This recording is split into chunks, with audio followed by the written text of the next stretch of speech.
প্রিয়তমা থেকে আমরা মেগাস্টারকে নিয়ে একটু পড়াশোনা করা শুরু করলাম। কোনো মানুষ এত ভালোবাসতে পারে, আরও ইন্টারেস্ট গ্রো করলো, বা কাজ করতে হবে। প্রথম কন্টেন্ট দিয়ে 1 ঘন্টায় 10,000 ভিউজ, মানে একজন কন্টেন্ট ক্রিয়েটারের কাছে এটা অনেকটা আনন্দের। আমি ভাইয়াকে দেখে এতটা এক্সাইটেড হয়ে গিয়েছিলাম। ভাইয়া ইন্ডিয়ায়, আমি ভাইয়াকে বলছি ভাইয়া আমি ইন্ডিয়া থেকে এসেছি।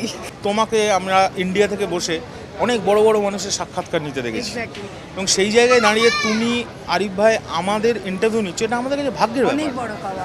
সিনেমা আসলে এমন একটি মাধ্যম যেটা অনেক কিছুরই সূত্রকে যুক্ত করে, অনেক জায়গার সংস্কৃতিকে যুক্ত করে, অনেক জায়গার মানুষকে, অনেক মানুষের আত্মাকে যুক্ত করে। ঠিক সেই রকমই একটা সংযোগ স্থাপন করতে এবার পশ্চিমবঙ্গ থেকে বাংলাদেশের সিনেমার টানে, বিশেষ করে আমাদের ঢালিউডের শীর্ষ তারকা শাকিব খানের টানে এসেছেন পশ্চিমবঙ্গের জনপ্রিয় কন্টেন্ট ক্রিয়েটর শরৎ মিউজিক ভেঞ্চার্সের ক্রিয়েটর সৃঞ্জয় মুখার্জি এবং পৌশালী মুখার্জি। এই দম্পতিকে প্রথমে শুভেচ্ছা জানাচ্ছি এবং বাংলাদেশে স্বাগতম জানাচ্ছি। পৌশালীদির কাছে প্রথমে যাই, লেডিস ফার্স্ট, যেহেতু দাদা আশা করছি মাইন্ড করবে না। বাংলাদেশে ওয়েলকাম টু বাংলাদেশ, 6 দিন হয়ে গেল, 6-7 দিন, কেমন এক্সপিরিয়েন্স? অত্যন্ত ভালো। বাংলাদেশের মানুষ এত ভালো, এত ভালোবাসতে জানে, এত সুন্দর সুন্দর খাবার খাওয়াতে জানে। আমি দারুণ দারুণ এনজয় করেছি। আর সবচেয়ে বড় কথা, আরিফ ভাই, আমার ইচ্ছে ছিল যে মেগাস্টারের ছবির সময় বাংলাদেশ আসব। গত 3 বছর ধরে পাসপোর্ট ভিসা আমি ট্রাই করছি, নানান ডকুমেন্টসের প্রবলেমের জন্য হচ্ছিলই না। অবশেষে উপরওয়ালার চাওয়া যে প্রিন্সের সময় আমার সব ডকুমেন্টস ক্লিয়ার হয়ে গেছে, আর ফাইনালি আসতে পেরেছি। এক তো প্রিন্সকে সেলিব্রেট করতে পারলাম, for the first time big স্ক্রিনে প্রিন্স দেখেছি। তারপরে হচ্ছে মানুষের ভালোবাসা, ওরে বাপরে বাপ, দারুণ এক্সপিরিয়েন্স। একটু দাদার কাছে একটু জানতে চাই কোয়েশ্চেনটা একবার। যে বাংলাদেশে প্রথমবার সোফার এক্সপিরিয়েন্স কেমন? বাংলাদেশ সম্পর্কে আমার ধারণা এর আগে খুবই খুবই মধুর ছিল, কারণ আমি এর আগে বাংলাদেশ ভিজিট করেছিলাম বহু বছর আগে। তখন মানুষের যে আতিথেয়তা, মানুষের যে ভালোবাসা, মানুষের যে আবেগ দেখে গেছিলাম আমাকে কেন্দ্র করে আমি যখন এসেছিলাম, সেটা এবছর এসে দেখলাম তার দ্বিগুণ। এবং যা ভালোবাসা পেলাম এবং যা বড়দের থেকে আদর পেলাম, এবং সাকিবিয়ানদের যা ভালোবাসা, সেটা যেটা দেখলাম চোখের সামনে, সেটা দেখে তো আমরা মুগ্ধ। এবং আমরা কথা দিচ্ছি যে খুব শীঘ্রই আবারও এই ভালোবাসার টানে আমরা আবার বাংলাদেশ আসব, এবং এটা সবে শুরু। আমি একদম একটু শুরুর থেকেই আসতে চাই, যে শুরুর গল্পটা আমি শুনতে চাই, যে ঠিক কোন মুহূর্তে বা কোন সিনেমা দেখে এই যে শাকিব খানের প্রতি ভালোবাসা, এবং আমরা জানি যে আমাদের যারা শাকিব খানকে ভালোবাসি তারা আপনাদেরকেও একইভাবে ভালোবাসেন, এটা হয়তো বা আপনারাও ফিল করতে পারেন। ঠিক কোন মুহূর্তে কোন কন্টেন্ট দেখে শাকিব খানের প্রতি এই ভালোবাসার শুরুটা হলো, একটু জানতে চাই। আরিফ ভাই, আপনি হয়তো জানবেন যে ভাইয়া 2016-17 সালে কো ভেঞ্চার্সে ছবি করেছেন কলকাতার এসকে মুভিজের সঙ্গে, শিকারি, নবাব, চালবাজ, ভাইজান এলোরে। এবং সেই ছবিগুলো সেই সময় সিনেমা হলে যেমন চলেছিল, তার পরবর্তী সময় যখন স্যাটেলাইটে এসেছিল, প্রচুর অডিয়েন্স দেখেছিল। এবং শাকিব ভাইয়ার প্রতি একটা অ্যাট্রাক্ট অডিয়েন্স হয়ে যাওয়ার কারণ হচ্ছে, একটা অন্যতম কারণ ভাইয়াকে অত্যন্ত সুন্দর দেখতে, এটা একটা কারণ। দ্বিতীয়ত তো ওনার অভিনয়। তো আমরা ওই সময়টাতে ভাইয়ার এই ছবিগুলো দেখেছিলাম। দেন ধীরে ধীরে কোভিড চলে এলো। কোভিডের পরবর্তী সময় প্রিয়তমা যখন এলো, ওরে বাপরে বাপ, আমরা তো সেই সময় হলে বসে প্রিয়তমা দেখতে পাইনি, আমাদের ওটিটিতে আসার পরেই দেখতে হয়েছিল। সেই সময় আমি দেখলাম ভাইয়ার ক্রেজ কাকে বলে, মানে মেগা স্টার একটি দেশের, হোয়াট আ ক্রেজ এই মানুষটার। প্রিয়তমা থেকে আমরা মেগাস্টারকে নিয়ে একটু পড়াশোনা করা শুরু করলাম, যে দেখি তো এই মানুষটার কী কী অবদান, কী কী করে আজকে এই ক্রেজটা। আগে যখন আমরা নবাব, তারপরে হচ্ছে শিকারি, এগুলো যখন আমরা দেখেছি, ওই সময় আমরা ভিডিও ক্রিয়েট করতাম না, ওই সময় আমরা সিনেমা ভালোবেসেই দেখতাম। কিন্তু তার পরবর্তীকালে যখন লকডাউনটা শুরু হয়, ওই সময় আমরা ভিডিও কন্টেন্ট, মানে সিনেমা নিয়ে ভিডিও কন্টেন্ট করা শুরু করি। সিনেমা নিয়ে ভিডিও কন্টেন্ট বলতে আমরা ওয়েস্ট বেঙ্গলের সমস্ত কন্টেন্টগুলো করি, নানান আমাদের বলিউডের অনেক কন্টেন্ট করি। স্বাভাবিক অর্থে আমাদের ইন্টারেস্ট আসে বাংলাদেশ ইন্ডাস্ট্রি নিয়েও কাজ করব। সেই সময়ে আমাদের কোনো সময় কনফিউশনই ছিল না যে বাংলাদেশে কাকে নিয়ে কাজ করলে ভালো হয়, কারণ আমরা তার আগে থেকে কী কারণে চিনি, নবাব, শিকারি দেখেছি, আমরা মানুষটার সম্পর্কে আইডিয়া আছে। যেহেতু সিনেমা নিয়ে তখন কাজ করা শুরু করেছি, আরও শুনছি, তো আমাদের অটোমেটিক্যালি মন থেকে একখানা আগ্রহ বাড়তে থাকে, আরও আগ্রহ বাড়তে থাকে। এবং জিনিসটা বুম আউট হয় যখন মেগাস্টারের প্রিয়তমার বৃদ্ধ লুকটা আসে। কৌশালী একটা রিয়াকশন করেছিল, ও মাই গড, আমি তো প্রথমে চিনতেই পারিনি ভাই। রিয়াকশনটা করেছিলি রাস্তায় দাঁড়িয়ে।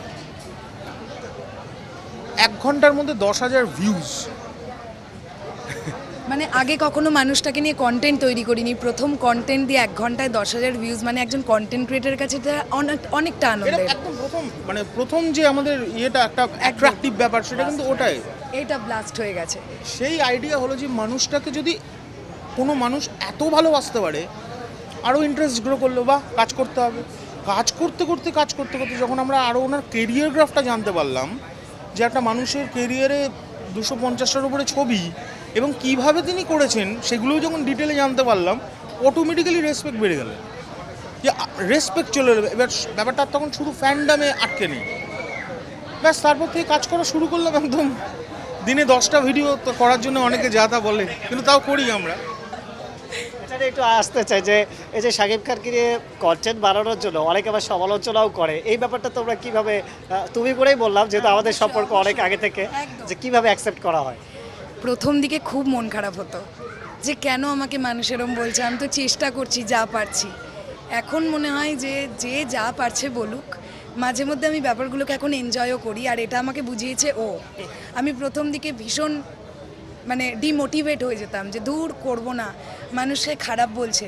তারপরেই যখন দেখতাম 90টা মানুষ তো ভালো বলছে, 10টা মানুষ খারাপ বলছে, ওটা আমার ধরে কি হবে? 90টা মানুষ যারা ভালোবেসে কন্টেন্ট দেখছে তাদের জন্য করব। তো সমালোচনা আর এখন আর এগুলোকে পাত্তা দিই না। সত্যি বলতে কি একটা সময় মন খারাপ হতো, বাট এখন এগুলোকে ওভার করে এসেছি।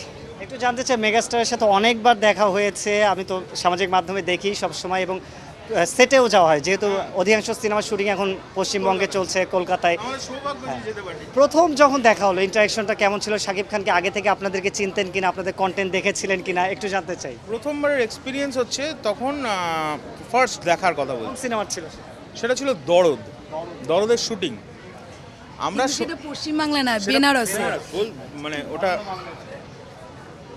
বিষয় হচ্ছে, আমরা হঠাৎ শুনতে পেলাম যে মেগাস্টার আসছেন ইন্ডিয়াতে। কোথায়? আমাদের বাড়ি কলকাতায়, কলকাতারও থেকে 90 কিলোমিটার দূর শান্তিপুর, নদিয়া জেলায়। তো সেখান থেকে হঠাৎ শুনতে পাওয়া গেল যে মেগাস্টার আসছেন বারাণসীতে। তো আমাদের ওখান থেকে বারাণসী যাওয়ার জন্য সময় লাগবে গাড়িতে 17 ঘন্টা। আমি যেদিন জেনেছি, একটু খবর নিলাম, মামুন ভাই ফার্স্ট টাইম, অনন্য মামুন ডিরেক্টর, ওনার কাছে কৃতজ্ঞ থাকবো যে উনি আমায় প্রথম, মানে মানুষের প্রথম মানুষটাকে তো মনে রাখেই, তো উনি প্রথম আমাদের দেখা করবার সুযোগ করে দিয়েছিলেন। উনি বলেছিলেন তোমরা এসো, এই অমুক জায়গায় শুটিং হচ্ছে, কালকেই আমরা শ্যুট করছি। যেদিন বলছেন কাল, মানে আগের দিন। আমাদের কাছে ট্রেন যদি করি, যে সময় পৌঁছবো সেই সময় কিন্তু আর শুটিং স্পটে পৌঁছতে পারতাম না। আমার একটা ছোট গাড়ি আছে, সেই গাড়ি নিয়ে ড্রাইভারকে বললাম যে চলো না বারাণসী যাবো। ড্রাইভার প্রথমে ভাবলে গেছি কোথায়, বারাণসী, কলকাতা। হঠাৎ এখন মানে ডাকলে ম্যাক্সিমাম আমরা কোথায়, কলকাতায় যাই, কোনো শ্যুট থাকে বা কিছু থাকলে। বলি বারাণসী চলো। তো আমরা প্রথম বারাণসী গিয়ে পৌঁছোই, ভোরবেলায় পৌঁছলাম। আমার স্পষ্ট মনে আছে, ভোরবেলায় পৌঁছানোর পর ভাইয়ার কল টাইম ছিল 9টায়। সেই প্রথম শুনলাম যে, তার আগে শুনেছিলাম যে ভাইয়া নাকি কল টাইমে একটুখানি গন্ডগোল করেন, বাট আমরা দেখলাম চোখের সামনে 9টার সময় ওনার কল টাইম ছিল, 8:30টায় উনি ওনার ভ্যানিটি ভ্যানে পৌঁছেছেন। যখন প্রথম ওনাকে দেখলাম না গাড়িটা থেকে নামছেন, আমাদের রিয়াকশনটা ছিল, একটা কথা বলতে চাই, আমি ভাইয়াকে দেখে এতটা এক্সাইটেড হয়ে গিয়েছিলাম। ভাইয়া ইন্ডিয়ায়, আমি ভাইয়াকে বলছি ভাইয়া আমি ইন্ডিয়া থেকে এসেছি। হ্যাঁ, ওটা এক্সাইটমেন্টে বলেছে। তা ভাইয়া বললেন যে খুব মিষ্টি কথা, মানে ধীরে ধীরে কথা বলেন। ওকে আচ্ছা আচ্ছা বলে উনি ভ্যানিটিতে চলে গেছেন।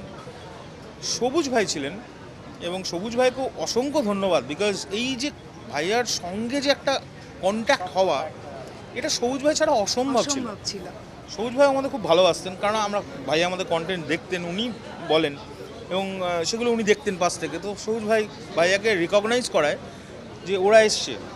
ভাইয়া শুনে এত বড় একজন মেগাস্টার, আমরা এটা মানে আমাদের কাছে এটা পাওয়া ভাগ্যের ব্যাপার। উনি ভ্যানিটি ভ্যান খুলে নেমে এসছেন, ভ্যানিটি ভ্যান থেকে আমাদের রিসিভ করবেন বলে নেমে এসছেন, যেই তোমরা এসো ভেতরে। এটা মানে আমাদের কাছে একটা বিশাল ব্যাপার। মানে মেগাস্টার শাকিব খান বস, উনি ভ্যানিটি ভ্যানের দরজা খুলে বেরিয়ে এসে আমাদের রিসিভ করছেন, ওই প্রথম। তারপরে সকলের আশীর্বাদে ভাইয়ের সঙ্গে এখন মাঝে মাঝে দেখা হয়, অনেক ভালো একটা সম্পর্ক। লাস্ট টাইমে যখন প্রিন্সের শুটিংয়ের সময় দেখা হলো, ভাইয়া আমায় দেখে বললেন, ও বাবা এ তো অনেক শুকায় গেছো, আর ওকে বললেন বাবা একে তো পুরো জমিদার জমিদার লাগছে। তো এই যে ছোট ছোট মুহূর্তগুলো এত স্পেশাল হয়ে থাকে না, যে এই মানুষটার প্রতি সারা জীবন এই এতটাই শ্রদ্ধা আমাদের থাকবে। এই জায়গা থেকে একটু জানতে চাই যে বাংলাদেশের সবথেকে বড় তারকা উনি, এই যে একজন তারকার মাধ্যমে বাংলাদেশি মানুষের এত কাছে পৌঁছে যাওয়া, যেমন আমার সাথেও কথা হচ্ছে, শাকিব খানকে নিয়ে আমাদের যোগাযোগ হয়েছে। তো এই যে এত বড় মাপের একজন তারকা এবং তার মাধ্যমে এই যে আমরা দুই দেশের মানুষ একই ভাষায় কথা বলি, কালচারও অনেকটাই সিমিলার, এই ব্যাপারগুলো কেমন লাগে? বা এই যে দেশে এসে থাকা, সবার সাথে ইন্টারাকশনগুলো কেমন ছিল, যখন কথা হলো কেমন লাগলো আসলে? এটা কি আলাদা দেশ নাকি? আমার এই তো মনে হচ্ছে এক্স্যাক্টলি, এটা আমার মনে হচ্ছে যে দুটো বাংলাই তো বাংলা। আর তারপরেও যদি ভৌগোলিক অবস্থানের কারণে বলি, মেগাস্টার শাকিব খান হচ্ছেন ওই সেতুটা, যিনি আমাদেরকে এক করে দিয়েছেন। মেগাস্টার ছাড়া এটা অসম্ভব ছিল। আর মেগাস্টারের কন্টেন্ট তৈরি করেই তো মানুষের কাছে পর্যন্ত পৌঁছতে পেরেছি, যতটুকু পৌঁছতে পেরেছি, এখনও অনেক দূর যাওয়া বাকি। এই মানুষটার প্রতি এই জন্যই তো আমরা কৃতজ্ঞ যে এত ভালোবাসা পেলাম। শুধু এই মানুষটার সঙ্গে একবার দেখা করতে পারলাম না এবার এসে, কারণ ভাইয়া উনি মালয়েশিয়া ব্যস্ত হয়ে পড়েছেন, মালয়েশিয়ায় চলে গেছিলেন। আমরা যেদিন এসেছি উনি সেদিনই মালয়েশিয়া চলে গেছিলেন শুটের শুরুতে। শীঘ্রই আবারও দেখা হবে, কারণ শুটিংয়ে তো যাবেই। এবং একটু জানতে চাই যে যখন সাকিব ইয়ানদের সাথে দেখা হলো বা সাকিব খানের ভক্তদের সাথে এখানে এসে দেখা হলো, তাদের উচ্ছ্বাস কেমন ছিল? কারণ তারা সবসময় আপনাদের কন্টেন্ট ফলো করে। প্রচণ্ড উচ্ছ্বাস। মানে বেশ কিছু সাকিবিয়ান ভাইদের বোনদের সঙ্গে ফোনে যোগাযোগ ছিল, কিন্তু অনেক সাকিবিয়ান ভাইদের বোনেদের সঙ্গে তো এখানে এসে আলাপ হলো। কি উদ্দীপনা তাদের মধ্যে, কি ভালোবাসা। প্রচুর ভালোবাসা। দিদি তোমার গলা কেমন আছে, দিদি তোমার কি খিদে পেয়েছে, দিদি একটু পানি এনে দিই, বা দিদি এরপরে কোথায় যাবে, আমরা কি একসঙ্গে বসে একটু খাওয়া দাওয়া করতে এবং পারি। সবচেয়ে যেটা অ্যাট্রাক্ট করেছে আমাকে সেটা হচ্ছে প্রতিটা মানুষের মধ্যে একটা আন্তরিকতা, একটা অন্য রকমের আন্তরিকতা।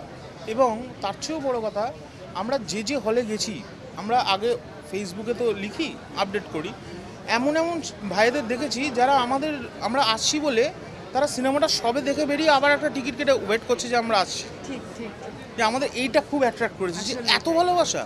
এবং আমাদের দু একজন যারা ওই হেটার্স যারা বলে যে কেন বাংলাদেশে কন্টেন্ট নিয়ে করে কি হবে, কি করে, কেন করে, তাদেরকে আমি একটাই কথা বলে যাই, বস এটা ভালোবাসা, এটার জন্যই তো খাটছি। কারণ সব কিছু এন্ড অফ দ্য ডেতে গিয়ে money is not a big deal, ভালোবাসাটাই রয়ে যাবে। ভালোবাসার টানে আরও বারবার আসবে, তোমরাই অবশ্যই এটা চাই। একটু জানতে চাই সিনেমার বাইরে যে বাংলাদেশে এই কয়দিন থেকে কেমন লাগলো? খাওয়া দাওয়া ঠিকভাবে হয়েছে এটা? কেন আমাদের ফুডের একটা সুনাম রয়েছে। দিদি তো শুকিয়ে গেছে, বা দাদা বলছিল দাদার ওজন বেড়ে গেছে, একটু জানতে চাই। মজার ব্যাপারটা, দিদি বাংলাদেশে এসে 4 কেজি ওয়েট গেন করে ফেলেছে। এত খাওয়া দাওয়া করেছি। আমার ইচ্ছে ছিল আমি বাংলাদেশে এসে আগে পদ্মার ইলিশ খাবো, বিকজ আমি খুব মেছো, মাছ খেতে ভালোবাসি। আর এখানকার কাচ্চি, এখানকার মাছ, মানে ইলিশ মাছ, এখানে যে কটা খাবার আমি খেয়েছি এতটা tasty, each and every food, মানে আমি তো দারুণভাবে খেয়েছি, এইটা নিয়ে কোনো ডাউট নেই। কিন্তু ঘোরাঘুরি করতে পারিনি, এটা অনেস্টলি। কারণ আমরা এবারটা প্রিন্সের জন্যই এসেছিলাম। আমার আরও অনেক প্ল্যানিং ছিল হলে যাওয়ার। দুটো কারণ, এক তো আমি শারীরিকভাবে একটু অসুস্থ, দ্বিতীয়ত হচ্ছে আমরা যে ভ্যানুটাতে আছি সেখান থেকে হলগুলো একটু দূরে। হ্যাঁ, That's why- জন্য একটুখানি প্রবলেম। দ্যাটস ওয়াই আমার একটু এলোমেলো হয়ে গেছে, নেক্সট টাইম আর হবে না।